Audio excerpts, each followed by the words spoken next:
Today, my friends, we gather to celebrate this momentous occasion. Nature is healing.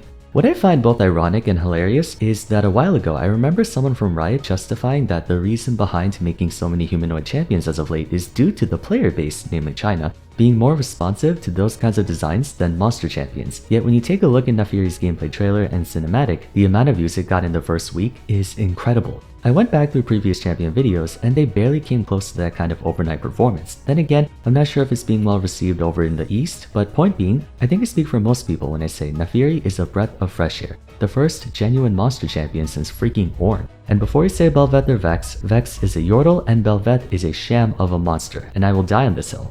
Speaking of how long it's been, we haven't had a Darkin champion in over 6 years, with the last one being Kayn, who's only a Darkin half of the time, making Naafiri the first true Darkin champion since Aatrox, and one that I'm very excited but also nervous about. Step aside Warwick, we're about to get a second Dog Wolf champion and she's just as menacing if not more. Today we'll be getting a first impression of Naafiri's abilities, playstyle, and design, with the big question in my head being if the novelty of her design is blinding us to what may very well be yet another 200 years champion. Time to find out. As a bit of preliminary context, the Darkin champion line operates a bit differently from your other species, in that their trademark attributes within their gameplay influenced and inspired by their thematic properties. For the sake of continuity, I'm mostly referring to original Darkins. While Vars is technically a Darkin, he doesn't follow the same rules as Aatrox and Rost. If I remember correctly, Vars was retconned into being a Darkin. Anyways, looking at both Aatrox and Rost, the gist of the lore behind the race is that Darkins are corrupted god warriors who were imprisoned into weapons. Those weapons would then take possession of something and give rise to the champions we know today. Aatrox's weapon is of course his towering greatsword. Rost embodies a scythe, and I know I wasn't going to include Vars, but his weapon is a bow.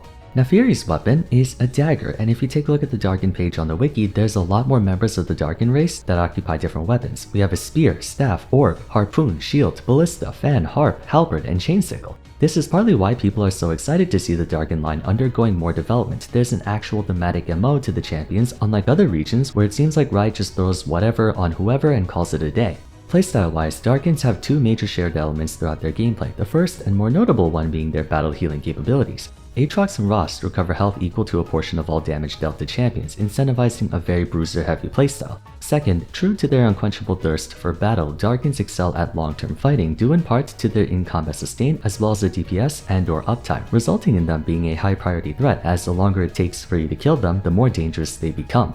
Naafiri's moveset is also in accordance with that doctrine, but housing herself within a pack of wolves instead of a bipedal creature gives off the very conspicuous impression that instead of fighting with overwhelming brute force, she prefers to play the game of numbers.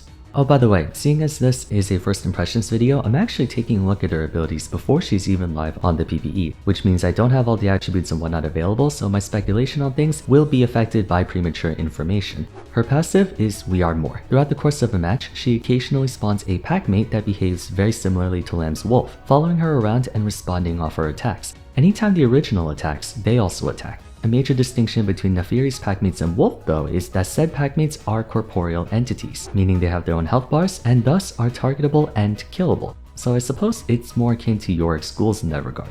It has been a minute since we saw a Swarm type champion. Understandably, they're kind of hard to design. If you watch my video on summons, you'll get a better idea of what I mean by that. This kind of ability poses a very significant question. If the packmates can be damaged and killed, are they capable of fully body blocking skill shots? If you take a look at the gameplay clips on screen, you'll notice that auto attacks work on packmates, but they don't have a conventional health bar. Instead, it's like a V. Given they take damage from abilities and whatnot, it would make sense for them to have collision detection, and considering towards the mid to late game she spawns up to like half a dozen of them, I wonder how that would come into play when fighting against auto attackers or champs with single target skill shots like Ezreal. Would they be completely useless against her? When Naafiri attacks, her packmates are standing very close to her, so I'd imagine AoE attacks wouldn't be compromised too much, but unless you use champion only targeting, I can imagine it would be very easy for you to accidentally misclick on one of her dogs. Even if that weren't the case, Ezreal mains are gonna have one hell of a time dealing with this champion. That aside, though it looks like it can be really obnoxious, the premise of We Are More is a simple one. More dogs means more damage, so the idea is to fight when you have a lot of them and to avoid fighting when you don't. I like its concept. In typical champion fashion, everyone needs at least one damaging ability, and once again, Naafiri's Darkin Dagger is a simple one. On first cast, she throws a dagger in a straight line that deals damage over time to target's hit. She can recast it for the same effects. Anyone struck by the second dagger who is already bleeding is dealt the remaining damage immediately, plus a bit extra equal to their missing health. Additionally, Naafiri heals for every champion hit. So there's the darken battle healing aspect, and pack mates will automatically start attacking the first enemy hit, prioritizing champions, very reminiscent of the interaction Yorick's Morning Mist has with his ghouls. More than just basic damage and wave clear, Darkin Dagger gives Naafiri a veritable neutral game. The cast range appears to be no more than maybe 650 units, but with the healing her for every champion hit, applying damage over time, being a penetrating skill shot meaning it can damage champions through minions, and sending her dogs after champions, Naafiri has a neutral game. She can pressure from a distance. I can very easily see her having the option to go top or mid. I believe Riot intends for her to be a jungler, but a neutral game allows you to flex into solo lanes, especially top lane. I really hope Darkin Dagger is more of a setup tool, not actual damage, because imagine being constantly pelted down by dogs over and over in lane. See, what keeps Yorick from being problematic, aside from the fact that no one plays him, is that it takes a long time for him to stack up ghouls for Morning Mist to actually be a threat. Naafiri's pack mates also take time to spawn, but even if she doesn't have any, being her main DPS tool, or at least one of them since Darkins are known for having multiple, I really hope they balance her Q so that the bleed damage, percent missing health damage, and healing part are not that strong, and for you to get the most out of her Q, you need pack mates. Although that boils down to numbers, they can adjust accordingly.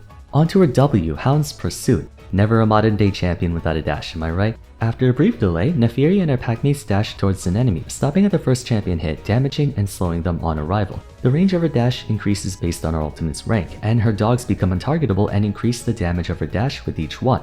So again, there's a focus on pack size, building up your army of hounds to beat down the enemy Pikmin style. On a side note, I'm actually curious how many dogs you can have at one time. Is it infinite or does it cap out at like 6? If it's infinite, that would be a nightmare. Just to reiterate, I'm making this video before she's even out on the PvE, so if any of my questions are answered immediately, I'll have my editor put it on screen. In any case, every instance where her W is used, it seems to automatically home in on an enemy champion, as evident by a mark above the target of interest and what appears to be an indicator of the direction from which the enemy champion can expect Naafiri to appear from. At the same time, the description says that she stops on the first enemy champion hit, implying the dash is free targeted. So I'm not particularly sure if the dash will behave like Caitlyn's ult, where it originally targets an enemy champion but can be intercepted by a different one. If it does indeed behave like that, I think that would be the first non-free target dash that can be body blocked by someone. There's a small channel at the beginning of the attack too, but it doesn't look like it has any functional purpose aside from letting the opponent know they're about to experience a Five Nights at Freddy's moment. The dash distance, scaling with their ult rank, sounds interesting though. I mean, it makes sense given the hunting instinct and speed of wolves. It's at least more believable for Naafiri to have a super long range dash as opposed to someone like Zeri. So far, her kit doesn't have any obtuse abilities from conceptual level. Her passive gives her minions that do their own bit of damage, Q's a neutral poke tool that can be used to direct those minions, and her W is a dash to get in melee range. Part of me expected her to be this monstrous abomination, which, I mean, she is, but I was more referring to like her gameplay.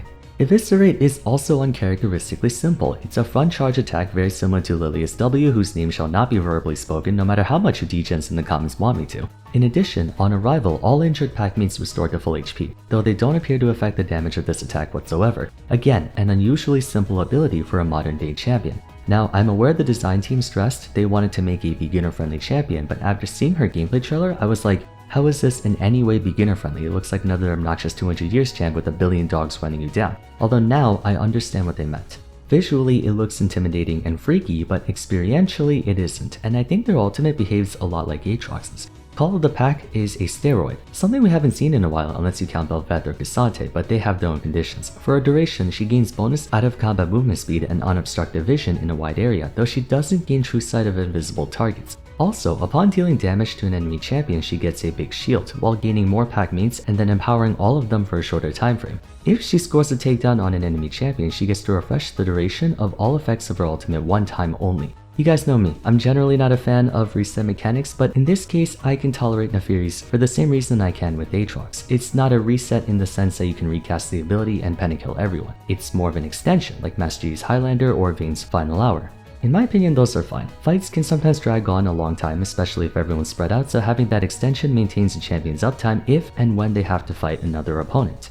I'm not sure to what extent the buffs to her packmates will be, since again, I don't have the numbers yet, but usually steroid ultimates give a lot more stats than just movement speed and vision. I know she gets a shield, but that shield better be a very big one. Aatrox's World Ender gives him a surge of decaying movement speed right out the gate whether he is or isn't in combat, and then gains 20 to 45% total AD based on rank, so at level 16 or beyond, Aatrox can easily get upwards of 200 attack damage at the press of a button, as well as getting 45% increased healing to his already very high combat sustain. Comparatively, Naafiri's ultimate feels somewhat underwhelming. My assumption is that the real power of Call of the Pack will come from the extra mooks you spawn, kind of like how Yorick's pressure skyrockets with this maiden, but we'll have to see. Okay, so at first glance, I'm genuinely surprised at how mild she is. On one hand, I was optimistic about her kit in light of the aforementioned constraints around Darkin champions, but this is almost too tame. The last champion to have abilities that were short, sweet, and to the point was Vex. I still want to know what kind of interactions will stem from her packmates given she can spawn so many of them, but if my assumptions are true and they can fully block skill shots, anyone whose entire game plan hinges on a single target ability like Blitzhook, Ezreal Q, Morgana Binding, and whatnot is going to be completely dominated by her. It feels almost unfair. Prior to Naafiri, summons were either attached to a champion's ultimate and therefore unable to be a constant presence throughout a match, or they were attached to a very strict set of rules or activation requirements that made it so you wouldn't have an entourage of secret servicemen to get down Mr. President you on a moment's notice, except for maybe Malzahar, but his voidlings don't even last that long. Naafiri will be the first champion to passively spawn persistently tangible and interactable minions. Based on the way she's meant to be played with her very rushed down-type ultimate and death by 1,000 cuts playstyle, my guess is she will play either as a full damage assassin skirmisher hybrid or behave like a diver. She has no hard crowd control, which means the former is more likely to happen, but I feel like there's definitely the possibility for you to play Bruiser on her. For one, I can already tell Black Cleaver will be immensely useful on her. Each of her packmates can apply a stack of armor shred unless you forget the damage over time on Q. She'll have no trouble getting the full shred off on her target, and being fully physical damage necessitates tank busting of some kind, especially because outside of her missing health damage, Naafiri has no tank busting whatsoever. No true damage, no percent max or current health, only percent missing health, which is less useful against tanks who seldom drop to low health. If we include the possibility of her being in the thick of battle, she almost has to run Bruiser. That's my initial thoughts on her in terms of playstyle. Overall though, aside from the whole body blocking thing with her packmates, my only other concern is her somewhat stat-checky nature. If Hound's Pursuit is a chase type dash like Lee Sin Q or Nocturnal, then once you get in range, there's not a whole lot of skill expression involved besides aiming your Q and E,